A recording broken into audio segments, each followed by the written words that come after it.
Bienvenidos a Crónica Lonares Dizon. Yo soy Irving Sun. Escúchanos en tu plataforma favorita.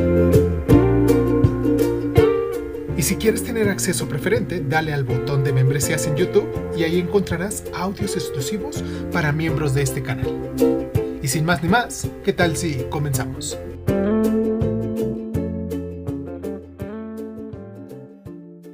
Cierra los ojos, cierra los ojos, cierra los ojos.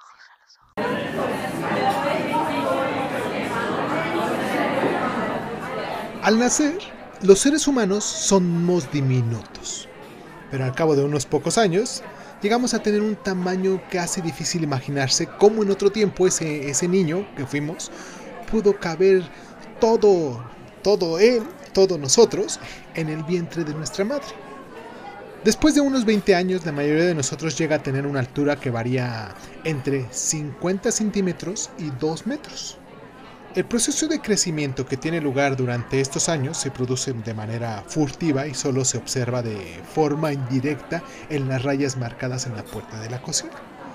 Se desconoce gran parte de lo que sucede durante el crecimiento, por lo que este proceso no se comprende aún del todo.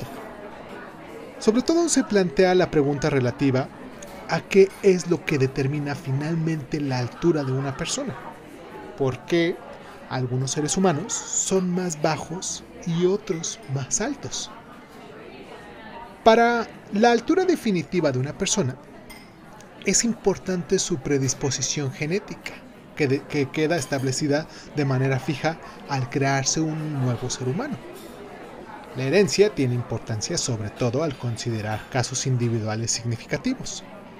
Los padres bajos rara vez traen al mundo hijos altos, y los padres altos no suelen tener hijos bajos.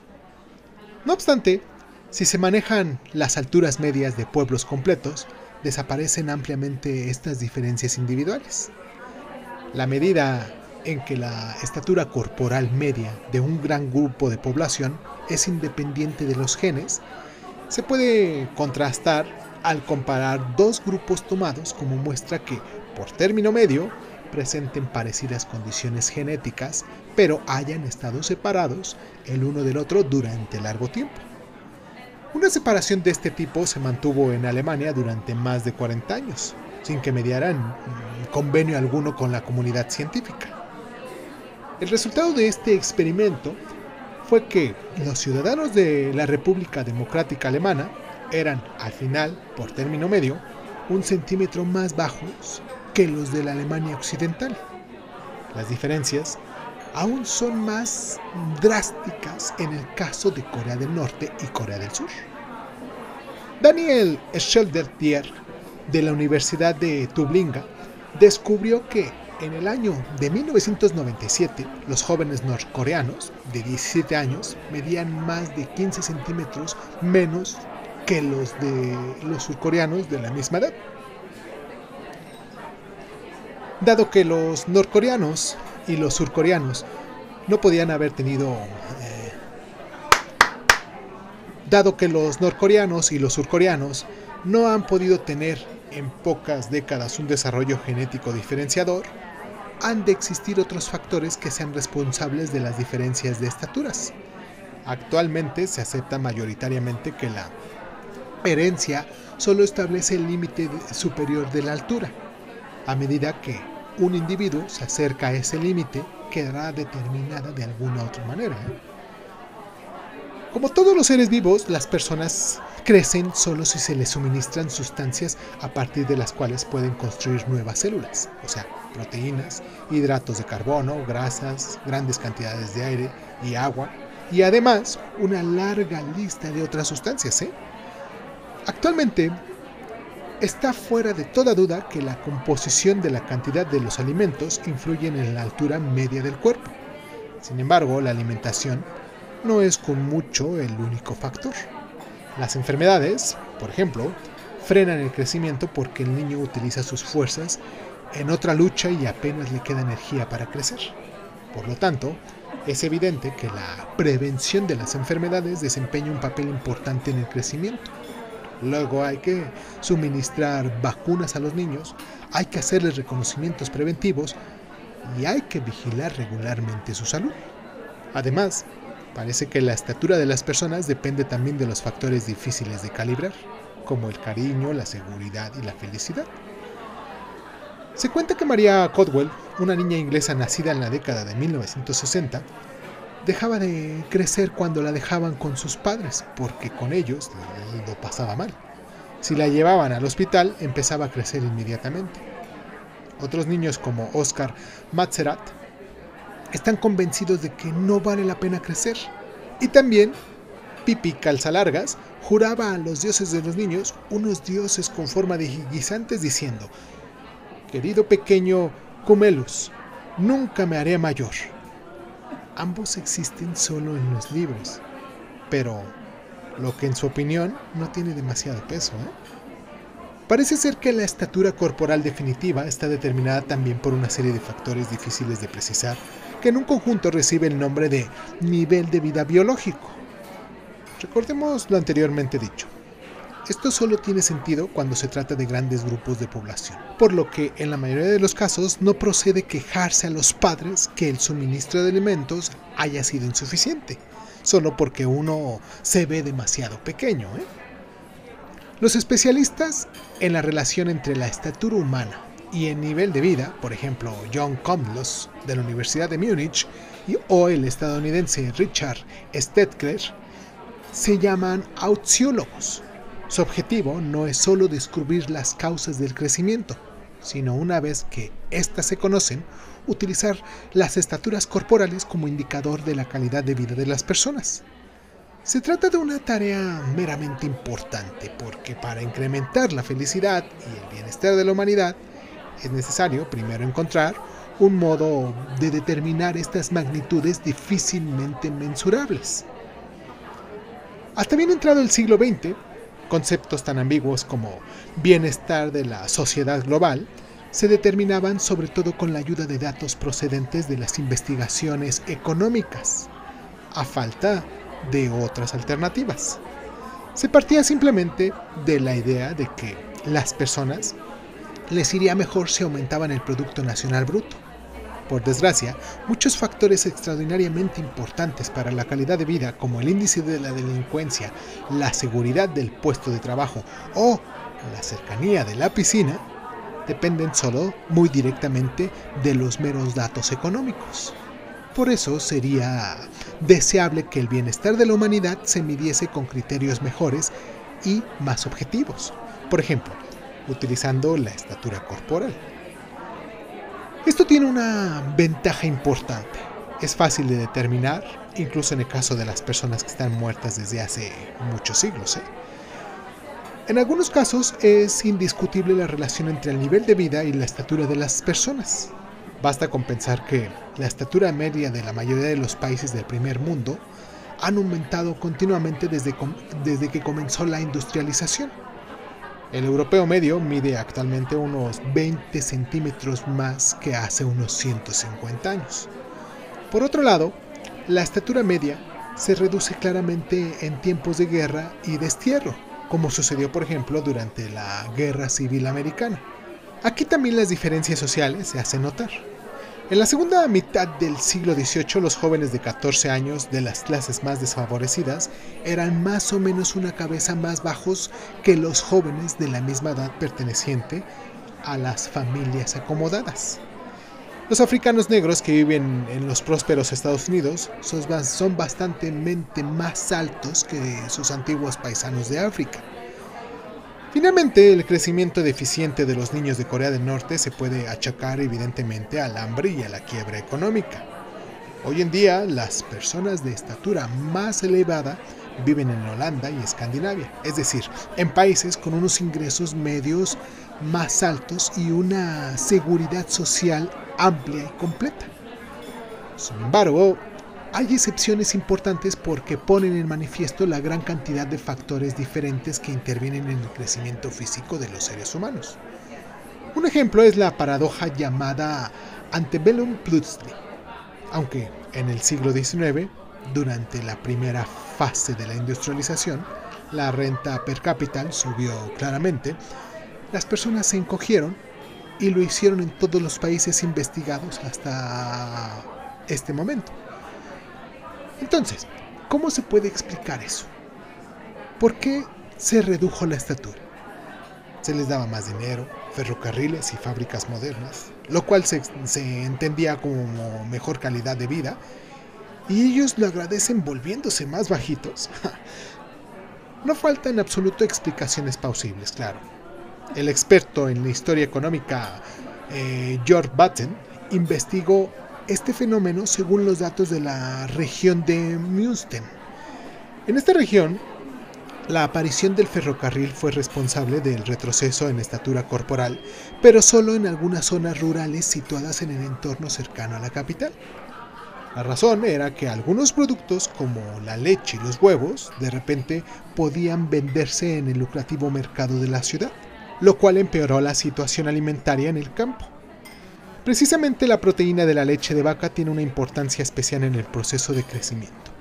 En algunas zonas se observa una clara relación entre la estatura física y la cantidad de vacas por habitante.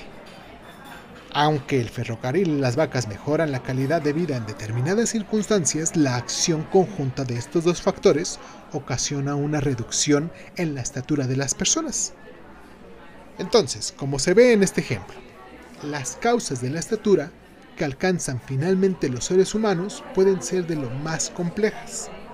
Por esta razón, los críticos en auxiología, por ejemplo la economista estadounidense Mary Eschenbach Hansen, piden mayor precaución para no interpretar precipitadamente las estaturas. La relación entre calidad de vida y estatura no es clara y evidente en todos estos casos. En ocasiones todo depende de cosas aparentemente triviales como por ejemplo las vacas y los trenes. He aquí uno de los mayores misterios de la auxiología. Los europeos han superado a los estadounidenses. A mediados del siglo XIX, los estadounidenses eran por término medio 6 centímetros más alto que los europeos. El país era grande, las posibilidades ilimitadas, los alimentos estaban disponibles en abundancia y las enfermedades graves escaseaban. Incluso los esclavos negros llegaron a ser en aquella época manifestantemente más altos que los ciudadanos europeos. Sin embargo, entonces sucedió algo extraño. Mientras en Europa, desde hace 200 años, han estado aumentando continuamente las estaturas medias, los estadounidenses, en un momento dado, simplemente han dejado de crecer. En la época de la Primera Guerra Mundial, la diferencia era todavía de 5 centímetros, pero a mediados del siglo XX, los europeos superaban en altura a los estadounidenses. Actualmente los europeos son por término medio varios centímetros más altos que los estadounidenses. Concretamente, los europeos de mayor estatura, es decir, los holandeses y los escandinavos, superan a los estadounidenses en más de 7 centímetros, y eso a pesar de que los estadounidenses, desde hace alrededor de un siglo, son las personas más ricas del planeta. Entonces, aquí nos preguntamos, ¿dónde queda la prometida relación entre el nivel de vida y la estatura corporal? Y si no se trata de dinero, ¿qué es entonces ese favorable e imparable crecimiento corporal en los europeos, pero no en los estadounidenses? John Kolmos y Richard Streckler han comprobado numerosas posibilidades y han refutado la mayoría de ellas. La teoría favorita es actualmente la que atribuye el estancamiento de los estadounidenses a las siguientes causas: una mayor desigualdad social, una seguridad social más deficiente y una peor asistencia sanitaria. Holanda, por ejemplo, donde los hombres tienen una estatura media de más de 1,80 y donde además se bebe leche de vaca muy a gusto, tienen uno de los mejores sistemas sanitarios del mundo, especialmente por lo que respecta a las mujeres embarazadas y a los niños pequeños. En Europa, el acceso a los servicios de salud está organizado, en general, de una manera más justa que en Estados Unidos. La proporción de personas que carecen de un seguro médico es claramente inferior, y la diferencia entre pobres y ricos es menor. Pero, si la desigualdad social fuera la explicación, ¿no tendría que haber algún lugar en Estados Unidos, un grupo de personas que no sigue la tendencia general, sino que continúa creciendo? ¿Algún grupo de población ha de poder permitirse la atención de los mejores hospitales, ¿no? Con los mejores médicos, el consumo de alimentos más caros y el empleo de la mayoría de las niñeras. Además, sería de esperar que las grandes diferencias entre los pobres y ricos fueran aumentando a lo largo de los años. La pena es que todo esto no se puede demostrar. Parece como si todas las capas sociales de Estados Unidos, ricos y pobres, negros y blancos, cultos e incultos, hubieran dejado de crecer hace algunas décadas. Tiene que haber algún factor que ha impedido crecer a los norteamericanos y que hasta ahora no se ha podido detectar. Además, no está claro qué altura pueden alcanzar los seres humanos. En algún punto están los límites genéticos y posiblemente físicos del crecimiento, claro, porque el ser humano no es una jirafa. Los primeros datos relativos a los que sería la medida óptima de esta altura corporal sana nos llegan de Noruega, que también es un país de gigantes modernos. La mortalidad de los noruegos se reduce a medida que aumenta la altura, alcanza un mínimo alrededor de 1,90 metros y después vuelve a aumentar. Por consiguiente, desde un punto de vista estadístico, un ser humano vive más cuando es relativamente alto, pero sin ser un gigante. Las personas muy altas enferman, por ejemplo, de cáncer y con mayor frecuencia, y se dan más golpes en la cabeza con los marcos de las puertas o bajando de las combis. Sin embargo, el límite superior sano no se han alcanzado todavía como medida en ningún sitio, Incluso el holandés medio puede seguir creciendo sin preocuparse. Bueno, para terminar y simplificando este tema, supongamos que las personas que llevan una vida sana crecen más. Seguiríamos hablando de un promedio, Incluso, en este caso se plantea la duda de si esta es una buena vida. Durante los siglos V y VI, las personas que vivían en la atrasada Baviera eran altas, sanas y longevas.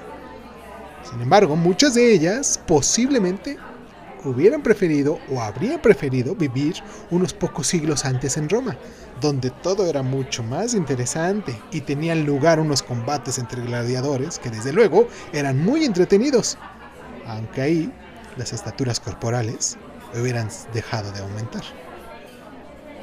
Por lo tanto, quizás habríamos que reflexionar un poco más sobre cómo se echa de menos la auténtica calidad de vida, y no solo un buen nivel de vida biológico.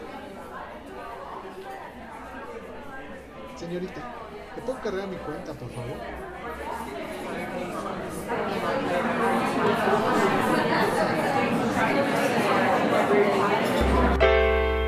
Suscríbete a Crónica Lunares de Zoom en Spotify y otras plataformas de audio y de podcast. Si te gusta lo que estamos haciendo, regálanos un like, comparte este audio en tus redes sociales y sobre todo, déjanos un comentario con tus inquietudes, ¿vale? Crónica Lunares de Zoom es un programa de divulgación cultural conducida, narrada y comentada por Irving Sun y en muchas ocasiones por invitados especiales. Si quieres participar leyendo tu cuento favorito en voz alta, recuerda ponerte en contacto con nosotros. Agradezco infinitamente a todos los lunares que con sus donaciones hacen que este canal crezca y me sienta motivado a hacer lo que me gusta hacer y mostrárselo en estas plataformas. Gracias infinitas. Yo soy Irving Sun, esto fue Crónica Lunares y ¿qué tal si nos escuchamos después?